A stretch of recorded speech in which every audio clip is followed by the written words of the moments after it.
오늘 주실 말씀 보겠습니다. 호세아 10장 말씀입니다.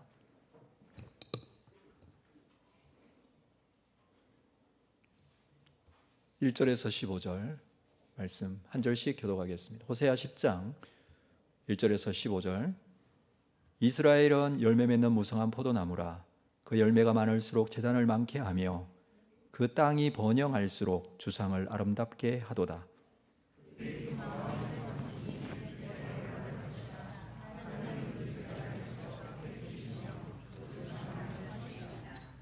그들이 이제 이르기를 우리가 여호와를 두려워하지 아니하므로 우리에게 왕이 없거니와 왕이 우리를 위하여 무엇을 하리요 하리로다.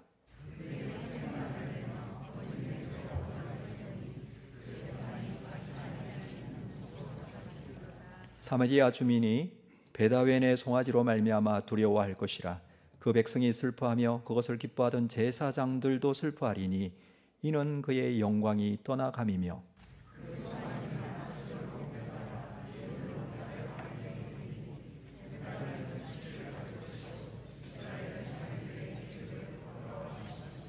사마리아 왕은 물 위에 있는 거품같이 멸망할 것이며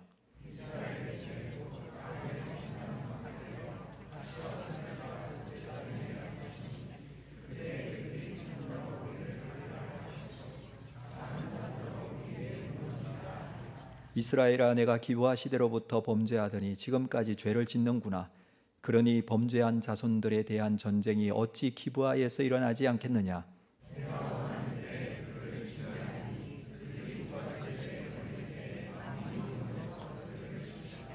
에브라임은 마치 길들인 암소 같아서 곡식 밟기를 좋아하나 내가 그의 아름다운 목에 멍에를 메우고 에브라임 위에 사람을 태우리니 유다가 밭을 갈고 야곱이 흙덩이를 깨뜨리리라.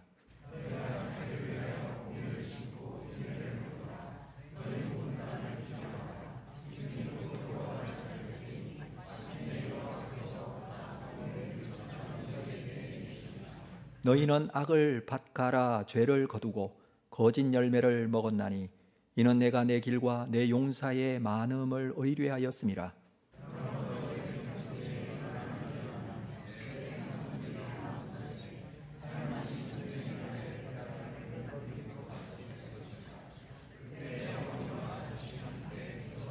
함께 읽습니다.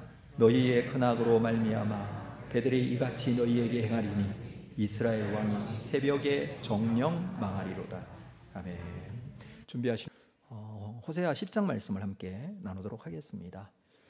우리 호세아서 말씀을 읽어가면서 드는 생각 중에 하나가, 말씀을 이제 7장 이후에 말씀을 보면서 한 장씩 이렇게 보다가 보니까 양이 많아 말씀을 보는데 약간 좀 시간적인 필요가 있다라는 생각도 들고, 또는 집중이 되기 힘들 정도로 지겹다라는 생각이 들 때도 있습니다. 잘 이해를 제가 하고 있고요. 그렇지만 우리가 말씀을 놓칠 수 없는 부분들이 많이 있어요. 이 부분들에 대해서 여러분들이 좀 이해를 해주시고, 말씀을 통해서 주시는 하나님의 은혜는 우리에게 반드시 있습니다. 어디에서 은혜가 누구에게 주어질지는 알 수 없지만 말씀을 한 개씩 한 개씩 이렇게 찾아가면서 보면서 우리의 심령의 변화가 일어난다면 그것이 큰 하나님의 은혜가 아닐까라고 생각이 됩니다. 그래서 말씀을 한 절씩 볼 때에 여러분도 집중해서 함께 봐주시면 좋겠습니다. 자, 우리 7장 이후에는 말씀을 제가 반복적으로 말씀을 드리는 내용이 있어요. 이스라엘 백성들의 치료와 회복을 위해서 하나님께서는 그 백성들의 죄를 드러내십니다. 그리고 그 죄에 대해서, 드러난 죄에 대해서 징계하시고 심판하십니다. 반드시 그렇게 이루어질 것이고, 그 이루어질 것에 대해서 예고되어진 부분도 있습니다. 지난 시간 9장에서는 하나님의 그 심판과 징계가 반드시 있을 것인데, 이것은 무엇을 전제로 한 것인가 하면 회복을 전제로 한 것입니다. 멸망해서 없어질 것을 전제로 한 것이 아니라, 하나님의 징계와 심판은 하나님의 백성들을 향해서 회복과 치료를 위한 것이었다라고 말씀을 드렸습니다. 이 말씀이 이어지면서 10장에 와서는 이스라엘 백성들에게 임하게 된 이 심판이 이스라엘의 큰 죄악 때문이라고 강조해 주는 부분들이 있습니다. 특별히 10장에서는 한 가지 죄에 대해서, 그 죄는 너무너무 하나님께서 싫어하시고 가장 큰 죄악이라고까지 얘기하는 한 죄에 대해서 집중적으로 말씀합니다. 그게 10장의 내용이에요. 그 죄는 다른 것이 아니라 우상숭배라는 죄입니다. 물론 우상숭배의 죄에 대해서 앞에서도 너무 많이 반복적으로 말씀을 하셨지만, 특별히 하나님께서 싫어하시는 죄는 우상숭배의 죄, 그 문제로 인해서 나타나게 되는 결과, 이것을 말씀해 주고 있습니다. 그러면서 이스라엘 백성들에게 지금이라도 하나님을 찾고 돌아오라고 합니다. 12절 말씀에 이미 그렇게 기록되어 있는 말씀을 먼저 한번 볼까요? 너희가 자기를 위하여 공의를 심고 인애를 거두라. 너희 묵은 땅을 기경하라. 지금이 곧 여호와를 찾을 때니. 이 지금이라는 것은 이 호세아 선지자가 말씀을 선포하던 그때겠죠. 그때에 지금 여호와께 돌아올 때다. 무엇이 문제인지 확인하고 드러난 너희의 죄악들을 바라보고 깨닫고 하나님께로 돌아오라. 그 말씀을 지금 하고 있습니다. 지금이 여호와를 찾을 때라고는 말씀. 그러면서 그 심각한 죄에 대해서 다시 한번 백성들에게 호소하고 있습니다. 하나님이 너무 싫어하시고 하지 말아야 될 죄, 그 우상 숭배에 대해서 설명을 하면서 하나님께서는 10장에서 세 가지 비유, 지금까지 호세아 선지자는 비유를 통해서 말씀을 계속 하셨죠. 여러 가지 비유들이 있었습니다. 오늘도 세 가지 비유, 이건 꼭 짚어서 기억하기에 좋게 좀 나누어서 우리가 함께 말씀을 봤으면 좋겠습니다. 첫 번째 비유를 볼까요? 1절 말씀 같이 읽겠습니다. 한 목소리로 시작. 이스라엘은 열매 맺는 무성한 포도나무라. 그 열매가 많을수록 제단을 많게 하며 그 땅이 번영할수록 주상을 아름답게 하도다. 자, 이스라엘을 비유하건대 열매 맺는 무성한 포도나무, 열매 맺는 무성한 포도나무라고 비유를 합니다. 첫 번째 비유입니다. 열매가 없는 것이 아니라 이스라엘을 열매 맺는 무성한 포도나무, 이스라엘을 포도나무라고 비유하는 부분은 성경 다른 곳에도 굉장히 많이 나와 있어요. 대표적인 게 이사야서 5장에 보면은 좋은 품종의 포도나무를 하나님께서 심으셨는데 그 포도나무에 좋은 열매를 맺지 못하고 나쁜 열매를 맺었다라는 비유가 있죠. 그런데 여기에서는 이 포도나무라고 비유하면서 열매 맺는 포도나무, 그냥 열매를 맺는 게 아니고 많은 열매를 맺어요. 그런데 문제가 있어요. 무성한 포도나무인데 열매가 많을수록 제단을 많게 하며 그 땅이 번영할수록 주상을 아름답게 하도다. 열매를 많이 맺어서 많이 수확한 그 포도의 열매를 가지고 어디다가 사용하느냐 하면 제단을 많게 하며, 이 제단은 우상 숭배하는 제단이에요. 주상을 아름답게 하고, 주상이라는 것은 돌 기둥을 말하는데 바알을 섬길 때에 바알의 형상을 돌의 형상으로 형상을 깎아서 만든 걸 말하는 것입니다. 그래서 바알에 대한 표현이 주상이라고 표현되어지기도 합니다. 많은 것을 가졌는데, 많은 것을 주셨는데, 많은 것을 소유하게 되었는데 그것을 가지고 우상 숭배하는 일에 지금 쓰고 있는 것이죠. 오늘날도 성령께서 많은 은사를 주셨는데 그 은사를 가지고 잘못된 곳에 사용하는 사람들이 있죠. 뭐 점치는 일에 쓴다든지. 하나님의 크신 은혜로 하나님께서 주신 것인데, 여러분 포도나무에 열매를 맺게 하신 분은 하나님이세요. 하나님께서 주신 열매들이에요. 그런데 우상숭배는 섬기는 일에 사용하고 있다라고 합니다.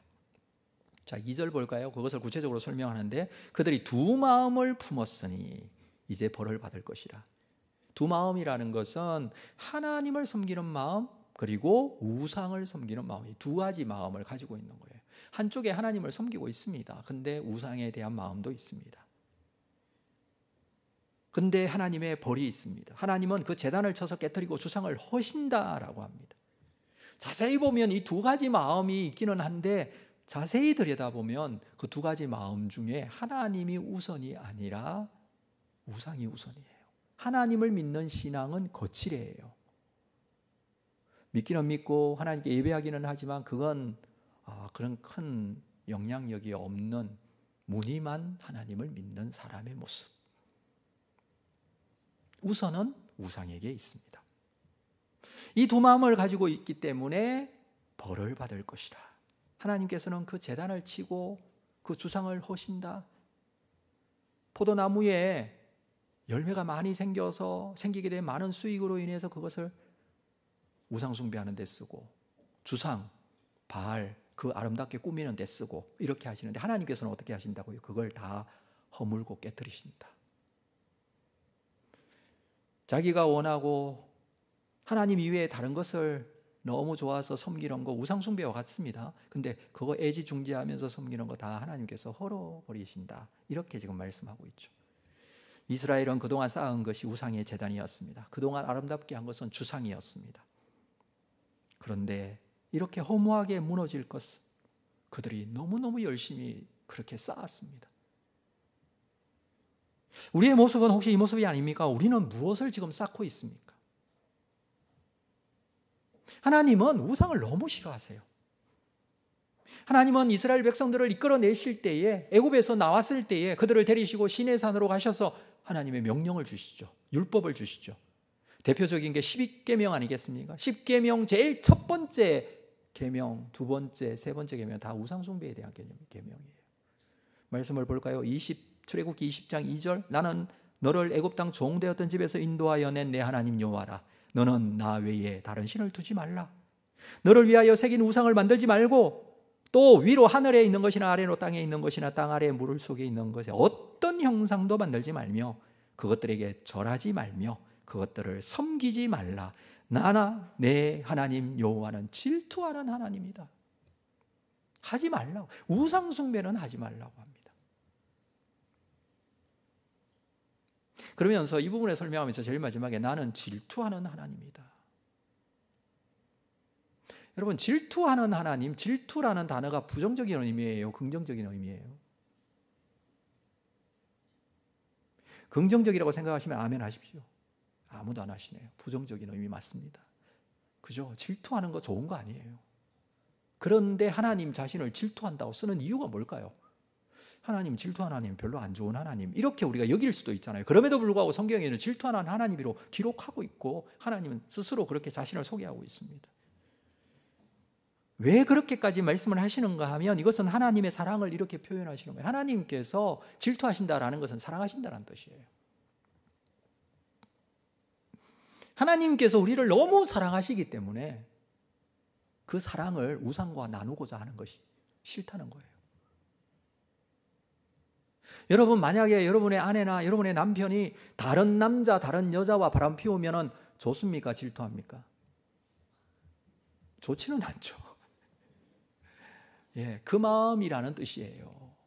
그래서 하나님 질투가 난다, 그 뜻이에요. 이게 하나님의 사랑의 표현, 우리를 사랑하시는데 하나님은 우리를 독점적으로 사랑하고 싶어 하세요.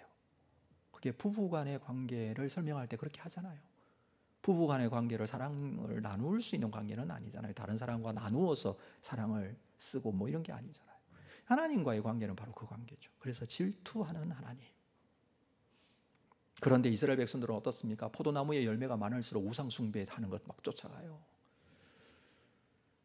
가진 게 많아지고 수익이 많아지면 더 우상 숭배 더 잘 섬기고 이런 모습이에요. 우리에게 주어진 은혜가 많고 받은 사랑이 많은데 그래서 편해지고 잘 살게 되면 하나님께서 주신 것이라고 기억하고 하나님을 섬겨야 되는데 그렇지 못한 모습. 하나님 사랑하는 것보다 하나님 이외의 우상을 위해 제단과 주상을 쌓고 아름답게 꾸미고 그렇게 한다는 것입니다. 3절 볼까요? 그들이 이제 이르기를 우리가 여호와를 두려워하지 아니하므로, 하나님을 두 마음을 가지고 품으면서 우선적으로 우상에 가서 마음이 있으니까 제단을 많게 하고 주상을 아름답게 하면서 나타나는 결과가 뭐냐 하면 하나님을, 여호와를 두려워하지 않아요. 하나님이 두려워하다는 것은 무섭다는 게 아니고 경외한다는 것이거든요. 하나님을 경외하지 않아요. 하나님의 살아계심과 하나님의 전능하심과 함께하심을 믿지 못한다는 거예요. 그게 두려워하지 않는 거예요. 하나님을 두려워하지 않는다는 것은 하나님을 왕으로 인정하지 않아요. 나타나는 결과는 이스라엘의 왕이 우리에게 왕이 없거니와 왕이 우리를 위하여 무엇을 하리요? 이것은 왕이 없어진다는 것은 나라가 망한다는 뜻이거든요. 하나님께서 더 이상 두려움의 대상이 되지 않고 믿는 신뢰의 믿음의 대상이 되지 않고 다른 우상을 따르거나 그것을 신뢰하는 믿음이 된다면 하나님을 두려워하지 않고 멀리하면서 나라는 망하고 4절 볼까요? 그들이 헛된 말을 내며 거짓 맹세로 언약을 세우고 이 하나님을 믿지 않음으로 인해서 기준이 하나님 기준이 아니면서 나타나게 되는 도덕적 타락이 있죠. 헛된 말을 해요. 거짓 맹세로 언약을 세워요. 쉽게 거짓말해요. 쉽게 거짓 맹세를 해요. 그뿐만 아니라 재판이 바리랑에 돋는 독초 같다. 재판도 정의롭게 이루어지지 않아요. 이게 이스라엘 사회 속에 나타나는 도덕적인 상황들입니다. 하나님과의 관계에서 영적인 문제가 생기면 하나님과의 관계가 분명하게 세워지지 않고 하나님 중심과 그 기준이 잃어버리면 이렇게 되는 거죠. 이런 사회적인 모습들이 나타나게 됩니다. 이게 바로 포도나무에 열매가 많이 맺힌 포도나무로 비유되어지면서 이스라엘이 우상 숭배하며 나타나게 된 모습들, 그걸 설명하고 있는 것이죠. 잘 살고 풍요로워지고 좋아지게 되었는데 그것으로 하나님을 믿지 않고 우상을 따라갔던 이스라엘 백성들에 대한 경고의 말씀입니다. 자, 두 번째 비유를 볼까요? 5절 말씀입니다. 두 번째 비유 5절 같이 읽겠습니다. 한 목소리로 시작. 사마리아 주민이 베다웬의 송아지로 말미암아 두려워할 것이라. 그 백성이 슬퍼하며 그것을 기뻐하던 제사장들도 슬퍼하리니 이는 그의 영광이 떠나감이며. 두 번째 비유는 베다웬의 송아지로 말미암아 두려워할 것이다. 베다웬의 송아지 비유입니다. 베다웬은 베델을 말한다 그랬죠. 이 지명이 베델을 말합니다. 베델에 금송아지를 세웠던 북이스라엘, 남유다와 북이스라엘이 나눠질 때 베델과 단에다가 여로보암이 금송아지를 세웠다 그랬죠. 근데 문제는 이 금송아지가 하나님인 줄 알고 금송아지를 섬기고, 금송아지는 바알을 대표하는 그런 우상이었는데 바알이 또 하나님인 줄 알고, 이게 영적인 혼합주의라고 그랬어요. 하나님 믿는다고 하면서 하나님 싫어하시는 것을 합니다. 하나님 뭐라고 그랬죠? 우상 만들지 말고 형상도 만들지 말고 막 그랬잖아요. 근데 이들은 그것을 말씀의 기준대로 따르지 않고 이게 하나님인가, 하나님께서 우리를 잘 살 수 있도록 하는가, 그러면서 이 금송아지를 섬겼던 것이죠. 근데 오늘 이 5절 말씀이 굉장히 우리가 좀 눈여겨봐야 될 것은 금송아지, 이 송아지로 말미암아 두려워할 것이다. 이 두려움이라는 단어가 나오고요. 또 그 백성이 슬퍼하며 슬퍼한다라는 단어가 나와요. 이중적인 의미가 있습니다. 자, 두려움과 슬픔, 이 단어가 사용되어지는 곳은 우리가 이 제사장이라는 단어를 보고 좀 해석을 해야 되는데, 여기서 가지고 있는 제사장은요, 하나님을 섬기는 성전의 제사장이 아니라 이방신전 이 바알 제단에 있는 우상 섬기는 제사장이에요. 자, 그 제사장들이 슬퍼하고 두려워하고, 여기에는 배경이 좀 있습니다. 이것은 바알 종교 예식을 행할 때에 일어나는 일을 말합니다. 바알 신화에서는 바알이 매년 늦여름이나 초가을이 되면 죽음의 신 모트와 지하 세계에서 생사를 걸고 싸우는 일이 있다고 믿었어요. 바알을 섬기는 자는 바알이 이렇게 겨울이 되면 땅속으로 들어가 죽고 또 봄이 되면 다시 부활해서 살아나고, 이런 개념을 가지고 있어요. 근데 여름이 지나가면서 가을이 되면서 이제 모든 나무들은 뭐 낙엽이 떨어지고 또 이게 정지 상태에 들어가는 이 상태를 죽음이라고 생각을 하고, 바알은 지하 세계로 내려가서 죽음의 신인 모트와 굉장히 치열한 싸움을 합니다. 그때에 바알의 제사장들은 이 바알의 안녕을 걱정하면서 숭배하는 자들이 슬퍼하고 두려움에 떨면서 이 예식을 하는 예식이 있어요. 그래서 두려움, 슬픔, 제사장, 이런 단어들은 이때의 예식을 대표하는 단어들이어서 바알 신전에서 섬기는 모습을 보여줘요. 자, 그런데 이게 이중적인 의미가 있다고 그랬어요. 실제적으로 그들은 슬퍼하고 두려워합니다. 왜냐하면 그들이 섬기는 금송아지를 아수르에게 빼앗기기 때문에. 그게 6절이에요. 그 송아지는 아수르로 옮겨다가 예물로 야랍 왕에게 드리리니 에브라임은 수치를 받을 것이요 이스라엘은 자기의 계획책을 부끄러워할 것이다. 아수르에게 조공을 바칠 돈이 궁해서 이 금송아지도 갖다 바쳐요. 아수르 왕에게 이 금송아지를 갖다 바치는 그런 일들이 일어납니다. 그러니까 예식적으로 죽음을 슬퍼하고 그리고 두려워하는 마음 있고, 두 번째는 이 금송아지 실제로 금송아지상을 앗수르에게 갖다 바치면서 이게 끌려가니까 그들이 슬프고 이게 하나님인 줄 알고 바알인 줄 알고 섬겼는데 그게 끌려가고 이방 나라에 바쳐지니까 그것이 슬프고 두려운 거죠. 여러분, 자기 나름대로 자기들이 가장 중요하고 소중하다고 생각했던 송아지예요. 근데 이거 없어지니 슬프잖아요. 그 슬픔과 두려움을 그대로 표현하고 있습니다. 자, 금송아지가 신인 줄 알고 그를 섬겼다면 금송아지가 끌려가고 앗수르에게 팔려가고 그렇게 됐어요. 그러면 신 아니잖아요. 그런데도 어리석게 아직까지 신인 줄 알고 이러고 있다고요. 우상숭배는요, 사람을 굉장히 어리석게 합니다. 우상숭배하기 시작하면요, 어리석게 만들어요. 근데 우상숭배가 뭘까요? 이렇게 뭐 금송아지 섬기는 게 우상숭배고 바알신을 섬기는 게 우상숭배고 무슨 절에 있는 불상집에 갖다 놓고 섬기면 우상숭배라면 우리 아무도 그걸 안 하잖아요. 근데 현대인의 우상은요, 다른 의미로 찾아올 수 있어요. 하나님을 믿는 사람이 정말 하나님 이외에 다른 것으로 인해서 그 우상이 그 마음에 자리 잡고 있을 수가 있다는 거예요. 그게 돈일 수도 있고 건강일 수도 있고 명예도 있고 자기 자신이 될 수도 있고 성취감이 될 수도 있고 여러 가지가 될 수 있어요. 그것이 나에게 우상이 있는가 없는가, 이건 몇 가지 질문을 좀 해봐야 돼요. 우리에게 정말 우상이 있는가 없는가는 질문을 해봐야 돼요. 첫 번째 질문은 뭐냐면 무엇에 대해서 실망하고 있는가. 내가 정말 깊이 실망하는 경우들이 있다면 그게 우상일 될 수 있어요. 두 번째는 무엇을 불평하는가. 물론 우리가 불평할 수 있죠. 근데 과다하게 불평하는 경우가 있어요. 아주 흥분해서 아주 예민하게. 그러면 그게 오히려 섬기고 있는 것이 아닐까. 세 번째는 무엇을 걱정하는가. 이 걱정도 마찬가지예요. 기본적인 인간의 걱정이 있지만 과도하게 하나님을 믿지 못하는 사람처럼 걱정하는 게 있어요. 하나님 믿고 신뢰하고 경외한다면, 근데 그 믿음이 없기 때문에 다른 것에 대해서 신뢰하고 의지해야 되는데, 여러분, 돈을 믿는다면 돈 없으면 걱정해요. 하나님을 믿는데 이게 무엇을 걱정하는가. 또 어떤 질문을 할 수 있느냐면 무엇에 화를 내는가. 내가 어떤 부분에 대해서 심각하게 화내는 거 점검해야 돼요. 나의 명예, 그건 자기 명예를 섬기는 우상이에요. 자기의 소유, 그건 자기 소유를 섬기는 우상이에요. 무엇을 꿈꾸는가도 생각해 봐요. 내가 꿈꾸는 것이 무엇인가. 그게 나의 미래에 대한 부분이 나의 우상이 되기도 합니다. 여섯 번째는 어디에 돈을 쓰는가. 돈 쓰는 부분 보면 우상이 뭔지 알아요. 일곱 번째, 무엇이 나의 피난처인가. 피난처가 어디예요, 여러분? 정말 영혼의 피난처 하나님이 우리의 피난처가 되세요. 하나님의 형상으로 만든 인간은요, 하나님 안에 있을 때 가장 안정감을 누리고 평안합니다. 하나님을 믿기 때문에 그렇고. 근데 다른 곳을 피난처로 삼아요. 그것이 우상이 될 수 있고요.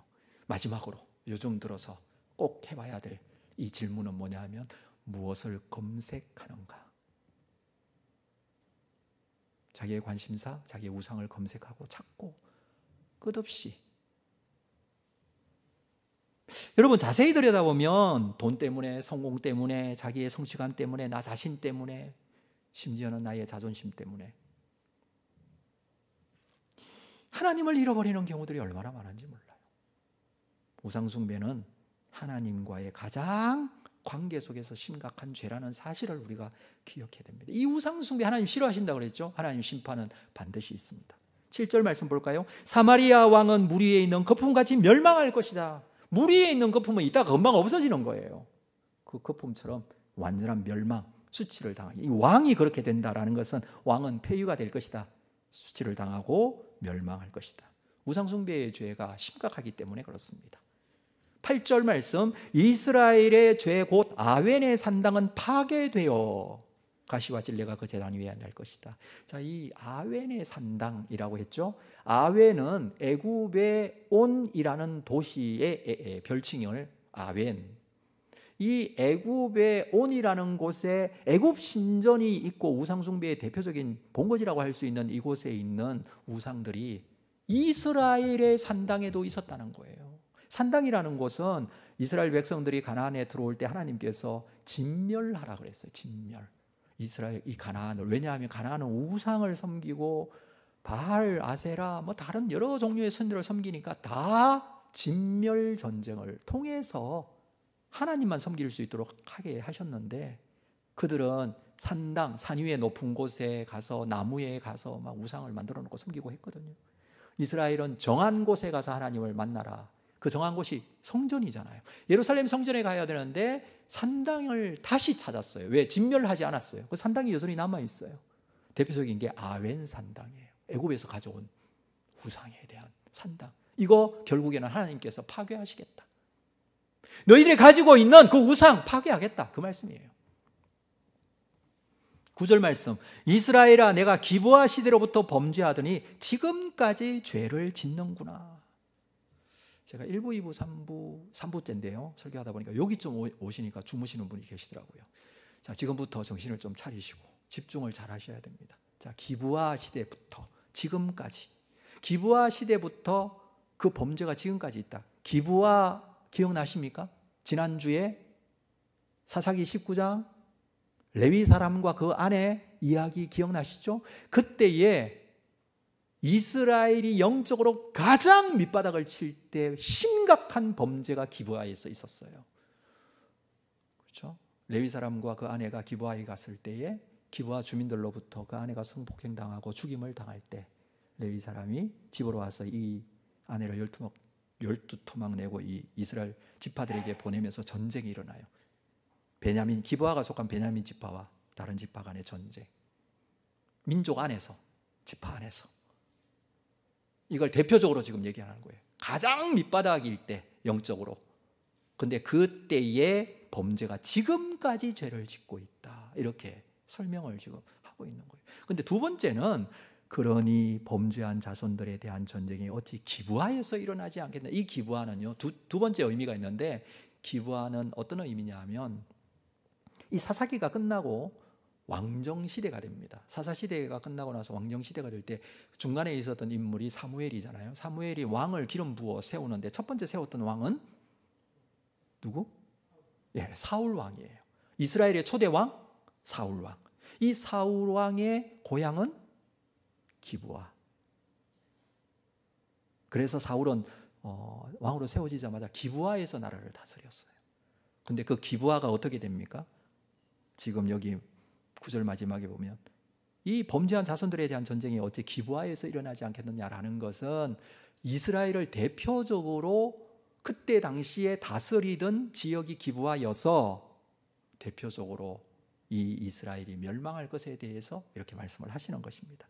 전쟁으로 인해서 멸망할 것이다. 이것을 말씀하시는 것이죠. 10절, 내가 원하는 때에 그들을 징계하겠다. 그들이 두 가지 죄에 걸릴 때에, 두 가지 죄가 있다고 해요. 한 가지 죄는 영적 타락이에요. 영적 타락으로, 우상숭배와 같은 영적 타락으로 인해서 나타나게 되는 그 죄의 결과들이 뭐냐 하면 도덕적 타락이에요. 앞에서도 말씀했습니다. 하나님을 두려워하지 않고 하나님을 믿지 않음으로 나타나는 사회적인 현상들이 있다고 그랬어요. 삶의 기준이 없어지고 거짓이 그대로 나타나고 잘못된 판결들이 재판이 이루어지고 뭐 이런 것들이 있죠. 그래서 두 가지 죄, 영적인 타락과 도덕적 타락. 이 두 가지 죄에 걸릴 때에 그들을 징계하겠다. 그 징계는 전쟁으로 인해서 그들을 심판하겠다라는 건데 어떻게 해요? 만민이 모여서 그들을 치리라.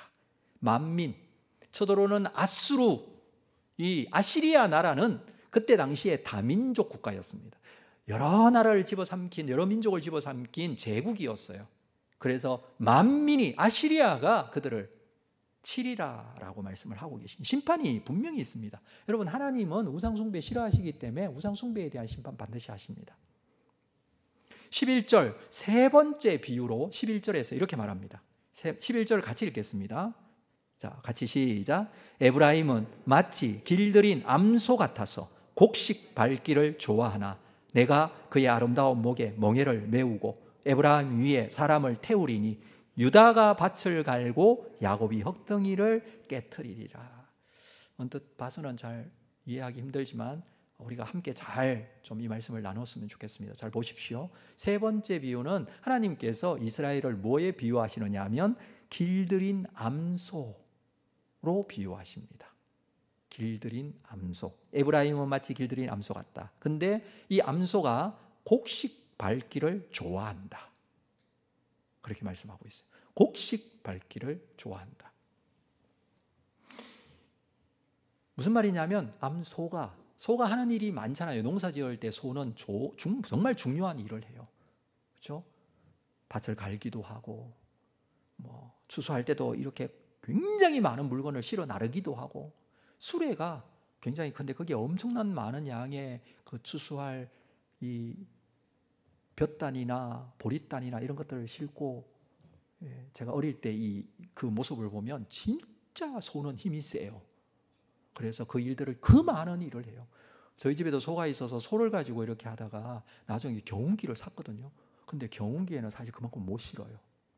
경운기는 그만큼이 안 됐어요. 지금은 어떤지 모르겠는데 그때 당시에는 그랬어요. 그러니까 소가 더 힘이 한 2배로 이렇게 물건을 실었거든요. 소는 정말 대단해요. 소가 없으면 어떻게 농사를 지을 수 있을까라고 할 정도로 사람의 힘으로 할 수 없는 걸 다 소가 하는데, 자, 이 본문에 나오는 이 소는요, 곡식 밟기만을 좋아해요. 다른 일은 하기 싫어한다는 거예요. 곡식 밟는 거는 뭐냐 하면, 추수가 끝나고 나서 곡식들을 많이 쌓아 놓으면 이 농부가, 주인이 소에게 그 곡식, 막 발로 밟히는 그 곡식도 자유롭게 먹을 수 있도록 해준다는 뜻이에요. 이게 좋은 거잖아요. 너무 좋잖아요. 이게 곡식을 마음대로 먹을 수 있다. 소는 또 많이 먹거든요. 근데 그걸 마음대로, 그것도 곡식을, 쭉정이도 아니고 곡식을, 와, 너무 좋은데 그것만 하고 안 한다는 거예요. 다른 게.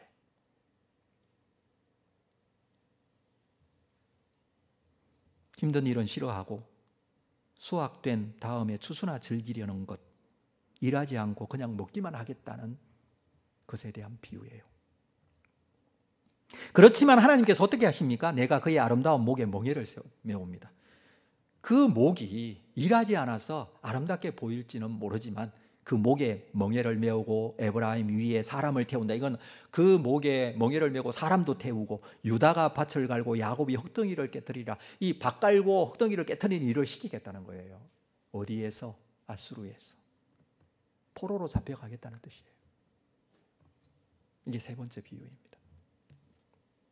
이어지는 말씀 볼까요? 너희는 악을 밭갈아 죄를 거두고 거짓 열매를 먹었나니 이는 내가 내 길과 내 용사의 많음을 의뢰하였음이라. 악을 밭갈고 죄를 거두고 거짓 열매를 먹게 되었다는 겁니다. 하나님을 의지하지 못하고 너의 길과 내 용사의 많음을 의뢰하였다. 너의 길은, 내 길은 이것이다라고 자기가 결정하고 자기가 작정하고 자기가 판단한 자기의 길, 내 용사가 많다는 것은 내가, 우리나라가 가지고 있는 군사력이 너무나 대단하다라고 생각했던 거, 이걸 의뢰하고 하나님은 의뢰하지 않습니다. 이게 13절에서 말하고자 하는 것이죠. 많이 가지는 것이 좋기는 하지만, 많은 용사가 있는 거 좋기는 하지만, 머리가 지혜롭고 이런 거 다 좋기는 하지만 하나님을 의지하지 않으면 오히려 그게 하나님을 섬기는데, 하나님을 온전하게 믿는데 방해가 될 수도 있어요.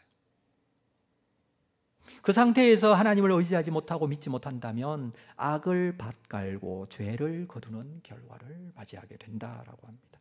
14절, 그러므로 너희 백성 중에 요란함이 일어나며, 요란함은 전쟁이에요. 이제 전쟁이 일어납니다. 산성들이 무너집니다. 살만이 전쟁의 날에 벳아벨을 무너뜨린 것 같이 될 것입니다. 살만은 북이스라엘이 멸망할 당시에 아수르의 왕 살만 에셀을 말합니다. 이 살만이 쳐들어와서 벳아벨을 무너뜨립니다. 벳아벨은 북이스라엘의 수도인 사마리아의 관문에 해당하는 작은 성읍이에요. 그래서 이 벳아벨이 무너지면 사마리아가 무너진다는 뜻이고, 사마리아가 무너지면 북이스라엘 전체가 멸망한다는 뜻이에요. 살만 에셀에 의해서 멸망될 것이다라고 예언하고 있습니다. 근데 이때예요, 어머니와 자식이 함께 부서졌다. 너무 처참한 광경이죠. 어머니는 자녀라도 살리기 위해서 아이를 부둥켜 안고 등에 화살을 맞고 칼을 맞을 수 있지만, 그래서 아이를 살릴 수 있겠죠. 그러나 이 전쟁은요, 부모와 어머니와 아이가 같이 죽어요. 처참하죠. 15절, 너희의 큰 악으로 말미암아. 이 모든 일은 무엇 때문에? 너희의 큰 악. 큰 악이 무슨 죄라 그랬어요? 우상 숭배. 여러분 반복적으로 말씀하시니 말씀이 자꾸 주어지니 이게 좀 지겹다라는 생각이 들 수도 있어요. 그러나 여러분 이건 반복해야 될 이유가 뭐냐면 하나님이 큰 악으로 너무 싫어하시는 악으로 우상 숭배하지 말라. 베델이 이같이 너희에게 행하리니 이스라엘 왕이 새벽에 정령 망하겠다. 다 망하게 된다. 이 말씀은 또 그래요. 베델이 이같이 너희에게 행하는데 이스라엘 왕이 새벽에, 왜 새벽에 망하느냐 하면 이 새벽이라는 것은 전쟁이 시작되고 초입 부분을 새벽이라고 하는데 열왕기하 17장 4절 이후의 말씀을 보면 뭐라고 기록되어 있냐면 호세아라는 이스라엘의 마지막 왕이 아수르 왕에게 붙잡혀 감옥에 갇히고 나서 전쟁이 이루어져요. 이게 17장 4절, 5절, 6절에 나오는 내용이에요. 그러니까 무슨 말씀이냐면 이 호세아 선지자가 예언한 대로 그대로 이루어져. 그대로 이루어질까요? 안 이루어질까요? 이루어져요. 하나님께서 우리에게 말씀을 주실 때 그 말씀이 그대로 이루어질까요? 안 이루어질까요? 이루어져요. 그래서 경고의 말씀을 우리에게 주시는 거예요. 이스라엘 백성들이 이런 상황에서라도 지금이라도 하나님을 찾아라. 지금 그 말씀을 하시고자 하시는 거예요. 우상 숭배 그건 아니다. 우상을 따라가지 말고 지금이라도 너희들이 살 길은 이것에 있다. 그러면서 12절 말씀을 하신 거예요. 자, 12절 말씀 우리 같이 읽어볼게요. 다시 시작. 너희가 자기를 위하여 공의를 심고 인애를 거두라. 너희 묵은 땅을 기경하라. 지금이 곧 여호와를 찾을 때니 마침내 여호와께서 오사 공의를 비처럼 너희에게 내리시리라. 여기서 세 가지를 말씀해 주고 있어요. 지금이라도 살 길은 첫 번째, 자기를 위하여 공의를 심고 인애를 거두라. 자기를 위하여. 우리 하나님을 위하여 하나님을 믿고 하나님을 섬기잖아요. 근데 사실은 그게 자기를 위하는 거예요. 그래서 공의를 심고 인애를 거두라. 여기서 공의, 뭐 정의로움, 올바름 뭐 이런 게 해석할 수 있겠지만 여기서 말하는 공의는요. 하나님의 공의는 하나님의 법을 말하는 것이고 하나님의 법은요. 말씀을 말해요. 말씀을 심으라 라는 것은 말씀에 있는 대로 순종하고 하나님께서 원하시고 하나님의 뜻이 어땠는지 분별하고 그대로 순종하며 살라는 뜻인데 말씀을 심고 여러분 다른 걸 심지 마세요. 불평이나 뭐 다른 어떤 이 세상의 것으로 심지 말고 말씀을 심으셔야 돼요. 그렇죠? 말씀을 심을 때 뭐가 거둘 수 있어요? 인애를 거둬요. 이 인애는요 사랑, 자비, 충성 뭐 이렇게 해석이 돼요. 헤세드라는 이 단어는. 근데 이 인애는 누구의 인애예요? 하나님의 인애예요. 우리가 말씀을 심으면은요 하나님께서 우리를 인애롭게 대해 주세요. 지금 살 길은 뭐라고요? 말씀을 심고 인애를 거두는 거예요. 이게 인애에 대한 부분이에요. 두 번째 뭐라고 합니까? 너희 마음에 너희 묵은 땅을 기경하라. 묵은 땅을 기경하라 그래요. 묵은 땅이라고 할 때 이건 성경적인 의미로는 마음 밭을 말하는 거예요. 마음 상태를 말하는 거예요. 그런데 이 마음이 어떻게 되어 있어요? 묵었다. 여러분 밭을 갈지 않고 그냥 놔두면은 어떻게 돼요? 이게 묵은 땅이 되면 이게 딱딱한 땅이 돼요. 굳어진 땅이 돼요. 쓸 수 없는 땅이에요. 씨를 뿌려도 씨가 들어가지 못하는 땅이 돼요. 정말 땅이 굳어서 맨질맨질하게 단단한 땅이 되어버려요. 마음이 무뎌지고 단단해져서 더 이상 회개의 눈물은 없고 하나님의 사랑이 느껴지지 않고 은혜가 떠난 상태. 내가 정말 눈물로 감동하며 감사하며 하나님 앞에 나아갔던 적이 언제였던가 정말 너무 오래되었다면 그럼 마음이 굳어진 상태가 아닐까요? 이 땅을 어떻게 하랍니까? 기경하라고 합니다. 묵은 땅이라고 합니다. 기경은 갈아엎는 거예요. 완전히 뒤집어 엎는 거예요. 뒤집어 엎어서 그 속에 들어있는 땅을 이 굳은 딱딱한 땅을 흙덩이를 부수고 부드럽게 만들고 그 속에 있는 돌들을 골라내고 거기에 박혀있는 잡초들이나 독초들이나 이런 것들을 골라내라는 거예요. 묵은 땅을 이게 살 길이다라고 말씀해 주고 있습니다. 기경한다는 건 이게 뒤집어 엎는 거예요. 깊이 파서 뒤집어 엎는 것을 말하는 것이죠. 이건 깊은 회개를 말해요. 회개. 깊은 회개를 통해서 세 번째 말씀하시는 게 있어요. 회개하면서 지금이 곧 여호와를 찾을 때라.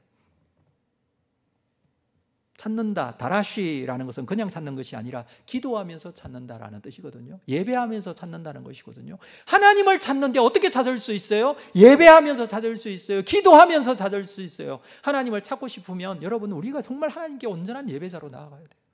온전한 기도자로 하나님께 기도해야 돼요. 마음의 열정이 사라지고 단단한 묵은 땅이 되어 있으면 여러분, 갈아엎고 깊은 회개를 통해서 하나님을 찾아야 돼요. 그때가 언제입니까? 지금이 하나님을 찾을 때라고 말합니다. 지금이라고 합니다. 지금. 이스라엘 백성들에게 지금이라고 합니다.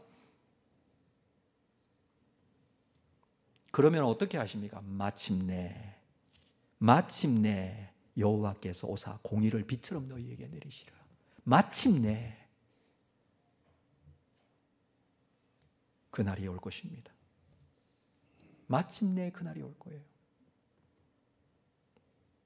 지금이 여호와께로 돌아가야 할 때이죠. 지금이 말씀을 심을 때이죠. 지금이 묵은 땅을 기경할 때이죠. 지금이 하나님을 찾을 때이죠. 이스라엘 백성들이 하나님께로 돌아와야 돼요. 그의 딱딱해지고 단단해지고 굳어있고 차가워지고 그런 마음들이 깊이 파여지고 뒤집어지고 기경되어져 깊은 회개를 통해서 하나님을 찾고 만나야 합니다. 그러면 마침내 공의가 빛같이, 이 공의는 구원을 말해요. 구원을 빛처럼 내어주신다. 하나님의 공의가 완성되는 날은 구원이 완성되는 날이에요. 그래서 이 공의는 구원이라는 뜻인데 하나님께서 구원을 주신다. 이스라엘 백성들 지금 잡혀가고 포로가 되어가고 멸망하고 죽고 그들에게 구원의 날이 될 것이다. 우리도 마찬가지예요. 아무리 어려운 징계의 상황이 찾아왔을지라도 마침내 하나님께서 구원을 베풀어 주실 것인데 말씀을 심고 마음의 땅을 기경하고 하나님만을 찾고, 그런데 여전히 우상을 찾는 사람들이 얼마나 많은지 모릅니다. 영적인 깊은 회개가 있어야 합니다. 마음을 다해 예배하고 하나님을 만나야 합니다. 여러분, 우상에게로 갈 것이 아니라, 우상을 찾을 것이 아니라 하나님께로 지금 하나님을 찾는, 그리하여 하나님의 공의의 비가 우리 가운데 풍족하게 내려질 수 있는 놀라운 은혜의 역사가 필요합니다. 이 은혜 없이는 안 됩니다. 다른 방법으로는 살 수가 없습니다. 이 놀라운 은혜 기억하시고 하나님께로 나아가게 가서 우리의 삶의 자리에서 하나님만을 기억하고 섬기는, 그리고 우상을 버릴 수 있는 믿음의 결단이 있는 여러분들 다 될 수 있기를 주님의 이름으로 축복합니다. 우리 자리에서 다 일어나시겠습니다. 말씀을 생각하시면서 이 찬양 드립니다. 모든 상황 속에서 주를 찬양할지라. 우리의 마음을 확정하고 하나님께 드리겠습니다.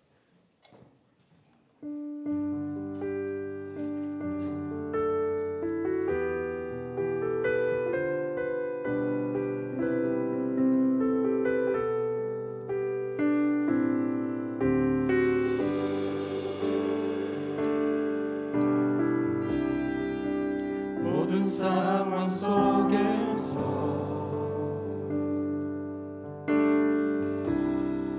주를 찬양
우리가 오늘 말씀 생각하면서 결단하고 기도하겠습니다. 내 마음을 하나님께로 확정하고 결단하고 하나님께 갑니다. 우상을 따르고 섬기는 것은 세상을 섬기는 것입니다. 세상을 따르고 섬기는 것이 아니라 하나님을 믿는 사람으로서 세상에서 하나님을 섬기고 살아가는 것이죠. 우리의 믿음이 이렇게 되기를 원합니다. 우리가 진정으로 살아계신 하나님만을 바라볼 수 있는 믿음 주시옵소서. 우상을 따르지 않는 그런 사람이 되기를 원하고 하나님의 자녀로서의 거룩함을 유지할 수 있는 자가 되기를 원합니다. 우리 함께 기도로 하나님께 나아가겠습니다. 걸어가신 아버지 하나님,